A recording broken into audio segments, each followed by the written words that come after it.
I am in control of the world, right? So we have that in common, being an immigrant. I remember they came to my house, they repo my car, and you appreciate things more when you get to the low points in your life. I always say that too. There is no problems. There's only learning opportunities. Then you're hooked. Then you keep on going. You keep on investing. You keep on putting the time and effort so that you get results that you're looking for.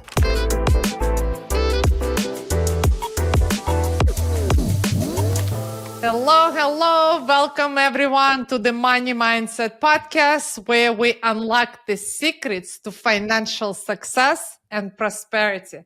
I'm your host, Ella Rivkin, and today we have an extraordinary guest who has not only built a multi-million-dollar empire, but has also shattered expectations and set new standards in the construction industry. Please meet Carlos Guerrero, the brilliant mind behind the construction company generating millions in annual revenue. His story is one of the determination and unwavering vision.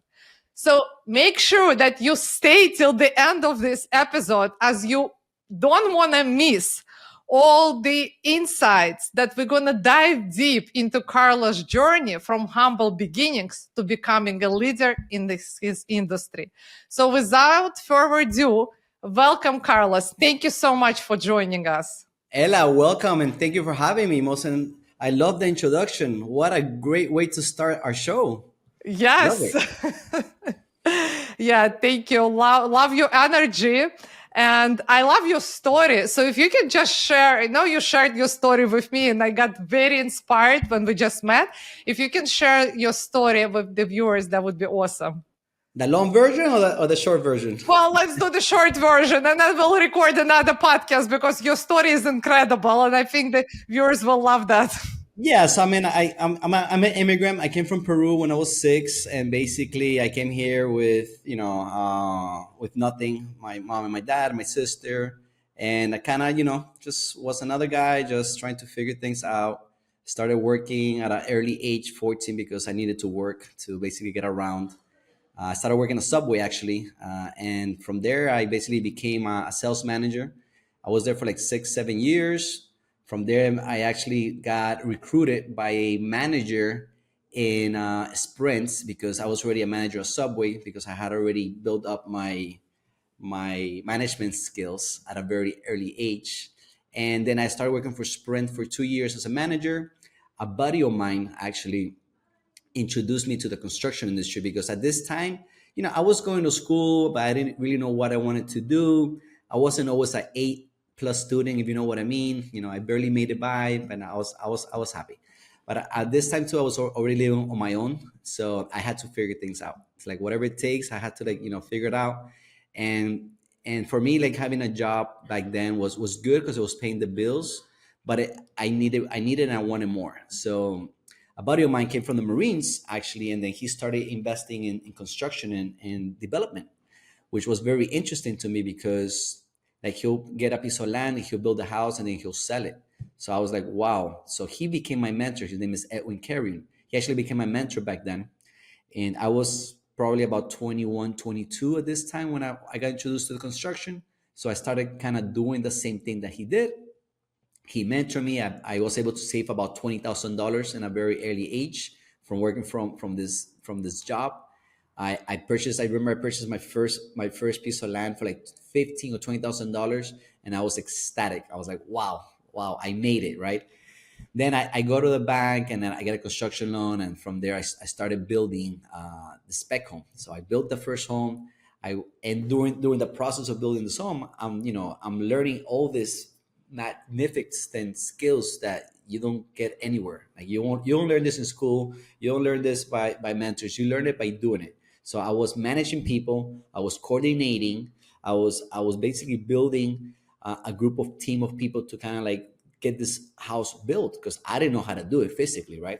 So, and it was a great experience. And Edwin, my mentor, he was helping me throughout the process. I finally finished my first house. I sold it. I was great. Then I went in about 2 more lots.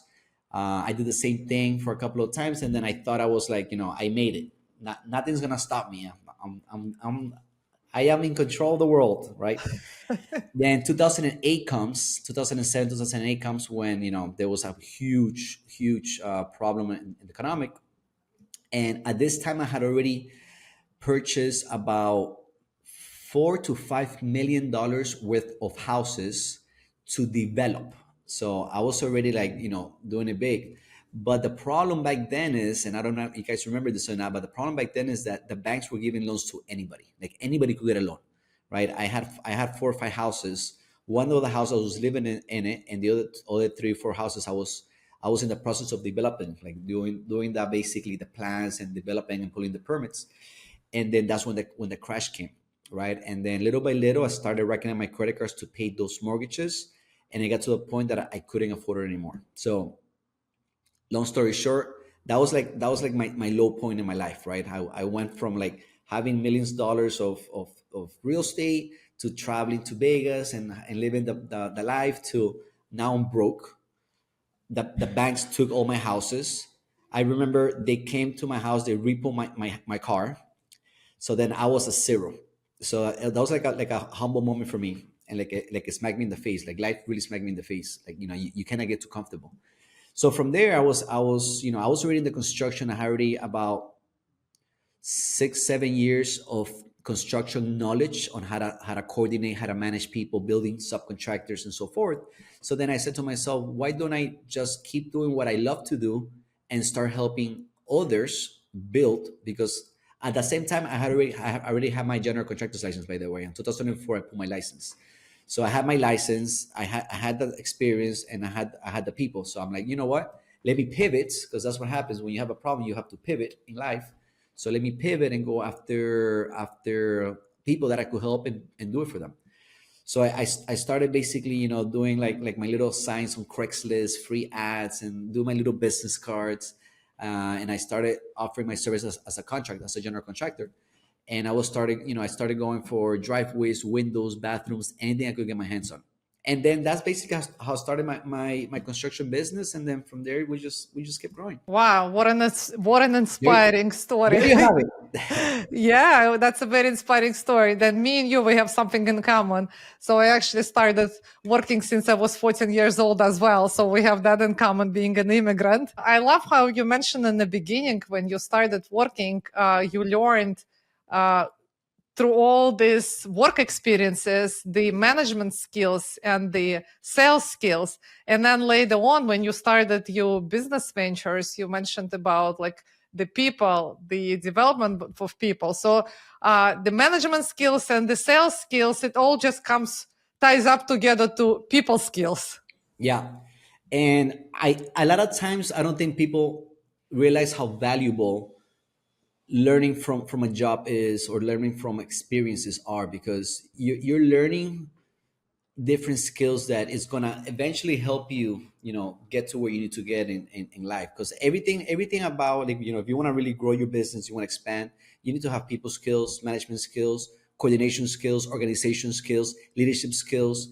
And these skills are just the foundation of you growing to other levels. So my skills were actually built at an early young age, when I was working a Subway. Like, imagine that, this guy, 14 years old, working a Subway, became a manager, and then I was hiring people, I was firing people, I was doing schedules. So back then, I didn't realize how valuable this experience was for me, that I was able to bring that experience into learning it, and then applying to my future businesses, that I was able to grow out of that.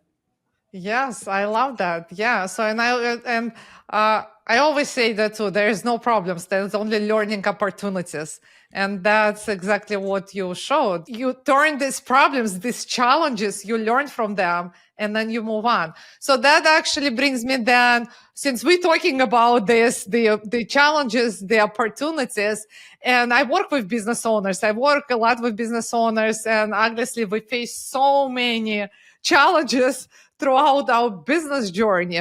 So what would be some of the suggestions? What were some of the things that help you to look at that way? Because not everyone is looking like you, saying that turn these challenges into the opportunities. Because a lot of people, we just focus, oh my God, that's it, it's the end of the world, it's the problem with all of that. Versus, as you mentioned, okay, let me learn that valuable lesson. So how what would what help you to distinguish that, to find that, and what would your suggestion be for business owners? Well, I mean, a couple of things too is that, I had no other option. I was by myself. I didn't have any other income. I didn't have mommy or papi giving me money and paying for my stuff. So I had no other option. Either I figured what to do out, or I live under the bridge. So I think a lot of times when you get pushed your back against, like when you're in your low point and you really have no option, you're gonna do Yeah. whatever it takes. And Yeah. you appreciate things more when you get to the low point in your life. So that's number one. I had no options, right? Number two is like you said, like it's all starts here with the mindset. Like every problem has a solution, and it's also an opportunity, right? And what happened in the past is the past. And at that time, like you're saying, at that time, people focus on the problem, and they blame people. They try to, no, if this would have been like that and this would have been like that. But what are you really doing? You can't go back in time to change any of that. So why not focus your energy on the solution versus trying to focus your energy on the problem that you really have very little control. So that'll be my first tip. Focus on the solution of the problem, and then from there is like, it's you really want to know why are you doing it. Like you have to have a big why. Like, why do you get up at work? Why do you get up in the morning every day? What is your big why? Like, is your big why, is it to travel the world? Maybe your big why is to just have a beautiful family. Maybe your big why is to eventually be wealthy.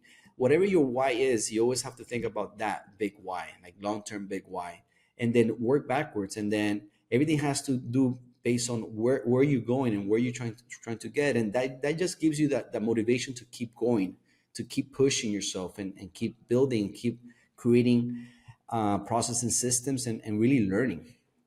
Yeah, I love that. I love that. And I think I see majority they don't have that why. I mean, for them, I guess probably they, like you mentioned, they just being stuck in the past. Okay, that's why. Okay, let me just operate. I just do day to day today things just to pay the bills, and then go on and on that survival mode. But there's bigger things. And I love how you mentioned that why. Okay, what is it for you? Do you want to travel? Do you want to impact in the world? Do you want to create something bigger for your family? Yeah, I love that. I absolutely love that. So, and then you mentioned with the mindset and the mentor. You did mention in the beginning that you got lucky and you had a mentor. So, how is having a mentor, the mindset, all of this relates and then helps you propel further? Yeah, so I think the mentor comes later, right? Number one, the mentor is very important. You want to learn from somebody that's already doing it, or somebody already is already are where you want to go, right? You definitely want to learn from a mentor. But first, you have to work on your mindset. If your mindset is if you're thinking about, how much things are going to cost, and you could really you'll figure it out on your own, and you could do it yourself and stuff like that, and you don't really need the help, you're never going to be able to invest in a mentor, right? So really is mindset. First is mindset, and really thinking outside the box. And a couple of things to do this, a couple of tips that you could actually do this is, you have to start with who you're surrounding yourself with. So if you're constantly surrounding yourself with the same people that are not going anywhere, that they have a 9 to 5 job and they're happy with that, or they're very negative, and all it cares is problems, then you're not gonna get out of this box, because you're stuck in this box. So step number one, I'll say to you guys is, see who you surround yourself, and maybe the people that you have surrounded yourself, maybe it's time to to move on, and that's fine. There's millions and thousands of people on the world that you could meet, that you could potentially go after. So one of the biggest things is like depending on what your niche is, what your network is, or what is it that you're doing, your industry. Join clubs to meet people like yourself. Like that's actually where you and me met, right? Because we have that in common. So try to join clubs so you could surround yourself with these people that have the mindset or the mentality or the goals that you want to do. And then once you start surrounding yourself with this type of people, they're gonna start helping you with like seeing things differently. Like I remember, many years ago, before I joined the whole Grant Cardone family, like my mindset was, I was thinking like so small, right? And then once I changed the ship, the chip in my head, and I'm like, okay, there's huge opportunities. There's infinite opportunities.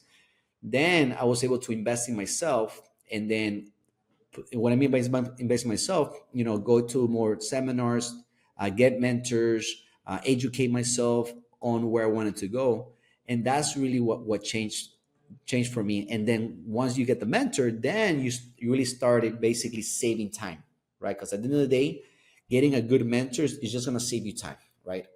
Like, and right now I'm in a position in my life that before and again, everybody's going to be different, but before in my life I was like, okay, well, I could save here, I could save that. But as you start getting older, you're gonna realize that the time is much more valuable. So the reason I shared with you is me and Carlos actually met at Grant Cardone Real Estate Club. So I've been there already for over 2 years, and I believe you've been there for a while as well. Yeah, Carlos? Yeah, I've been with them for about 8-9 years now. Oh, In the wow, that's fantastic. ecosystem. That's Yes. fantastic. So if you can share us, like, what was that pivotal moment that where you realized that, you need to start thinking outside of the box, that you need to be surrounding yourself with like-minded people, and then decided to be part of Grant Cardone's club and all of his other business workshops and seminars that he's sharing with us? I mean, it's really simple, right? I think once you go into this event, or you go into the seminars or webinars or YouTube videos or a coaching, and you hear the things that people are doing and you see it, and then you take just a couple of golden nuggets, that's what we call it, right? Golden nuggets, and you apply that to your life, or you apply that to your business, you apply that to whatever you want to do, and you see results, then you got to continue doing it, right? Like, if you know something works, you continue doing it. If you something doesn't work, then you stop doing it. So for me, my pivot point was I needed help, because even when I started my construction business, like I mentioned before, I was basically broke. Like, I was going after drive with bathrooms. I wasn't making any money. I mean, my first few companies failed. I mean, from now I probably opened about 12, 15 companies. Out of 15 companies, only four companies are successful. But I had to fail a lot of times. And one of the biggest problems that I was having back then is that since I didn't know business, I mean, I knew how to communicate, I knew how to negotiate and stuff like that, but I really know the business part. I really needed help with that. So when I started going to these events, when I started, understanding more about the business and what I should be doing, where I should be focusing my time and effort, and applying this to my business and seeing the results, like seeing like, okay, this makes sense, then you're hooked. Then you keep on going, you keep on investing, you keep on putting the time and effort so that you get results that you're looking for. And that's really, that was really my pivot point. Like, I invested myself in one thing, I saw results, and I just kept going. Yeah, love that. I love that. I absolutely agree with you. And I love how you said you keep working, and then you see what's working, and then you just keep improving. And if it's not working, then why doing the same things? But you know what? I see a lot with my business owners, with my clients. I see a lot of them, they just keep doing the same things, expecting different results, even though it's not working. Like, why would you be doing the same things? And many of them, as you mentioned, like the time, the money, the savings, like many of them, okay, they're trying to save on like this small things, saving on money, versus actually going and working on themselves and trying, experimenting these new things. That's amazing. So then what was like the biggest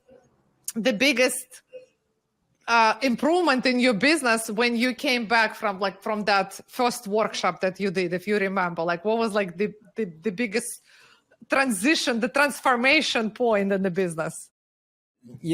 That's, I mean, and if I was to tell you one thing, I'll be lying to you. Like, transformation doesn't happen overnight. Transformation doesn't happen in one event. It doesn't happen in one thing that you do in your business. Transformation takes time, like real long transformation, like real results, long lasting results. That takes time, right? And a couple of things that I kind of like, shifted my mindset that I learned in this businesses is one, basically focus on income, not on expenses. So 95% of my time I'm focusing on how to generate more revenue, how to offer more solutions to my clients, right? 5% of the time I focus on, okay, where can I save? Where a lot of people are the opposite. There, and you mentioned this before. We're talking about how they're thinking about expenses and cutting down costs and stuff like that. But the problem is not the problem. The key thing here is that you could only get your expenses to zero. That's it. That is the best you're gonna ever gonna do. You get it to zero. But your income, your revenue, it's unlimited. There's no limits. There's no so why will you spend so much time on your expenses to get it to zero, where the upside is increasing the revenue by providing more value to your clients, by providing more services, by expanding your company, by providing different departments, by providing different opportunities. So that's really one of the things that has really helped me in that part.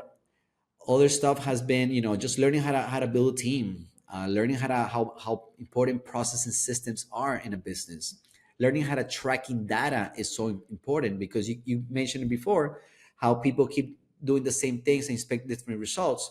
The problem is that they don't expect different results. The problem is that they're not tracking, and they're not putting the time and effort to really look at the data for them to make educated decisions, educated changes. Because I love changes, but they have to come with a purpose. They have to come with a point. They have to be intentional to make a change, right?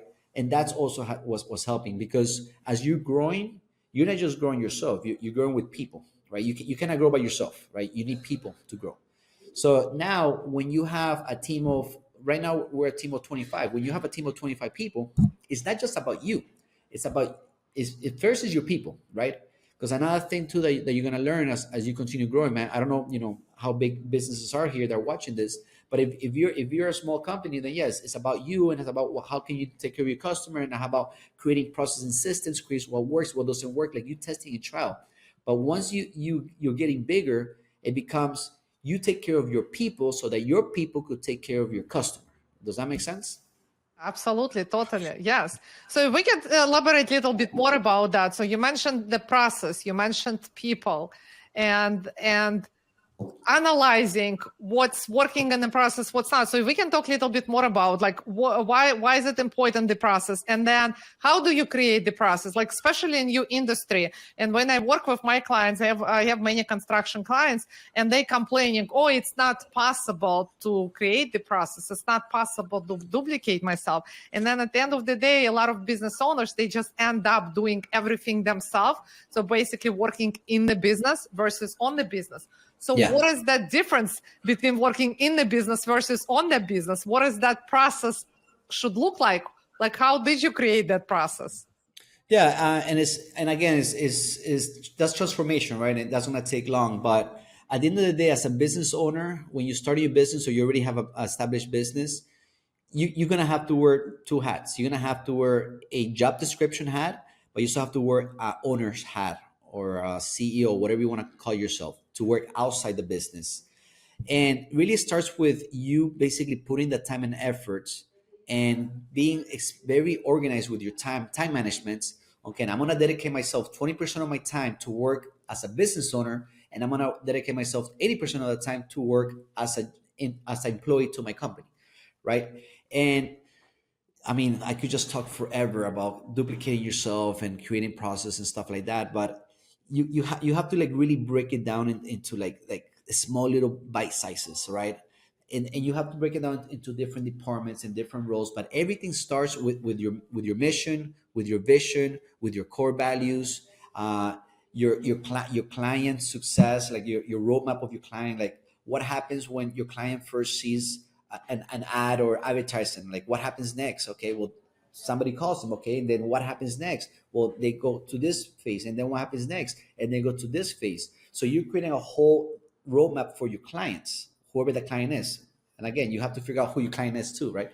So you're creating a whole roadmap for who's your client, what is the roadmap, and then into the roadmap, the breaking points of the process. How do you do everything? And then you create a process and systems for that niche, another processing system for this, and then you keep going, and then eventually you create accounting departments, you create marketing departments, you create operations departments, you create a sales department, and you keep building up. But it is, again, it's just it takes time. It takes time. Yeah, absolutely. It takes time. But the rewards after that are amazing. Yeah. Yes, 100%. And this is why now there's two ways. It takes a lot of time if you're trying to figure out by your own. Yes. But if you invest money, it's going to cost you more money, but you're going to save so much time. Yeah. Yeah. I love that. Yeah. So then talking about the investment, the opportunities, and you invest a lot and you explore different opportunities. So how do you balance the risk and opportunity when you're making business decision, and especially in your industry? Construction is very volatile, and like, how do you do that? Educated decisions. You have to educate yourself, and you have to look at opportunities. One of the things too is like before you start branching out to all the different stuff, like you really have to focus on your main business. Like you really have to focus on your main source of income.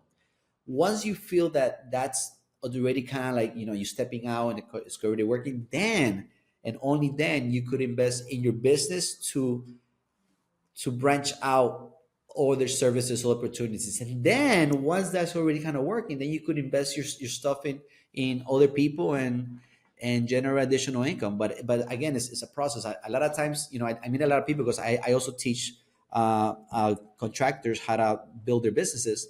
But a lot of times I see a lot of people that they're just trying to do too much at once. So at the end of the day, time keeps passing by. You don't become an expert at anything. Nobody knows you for what you're really good at, and then you just go in circles, and you don't really have a roadmap. You don't have like a guide.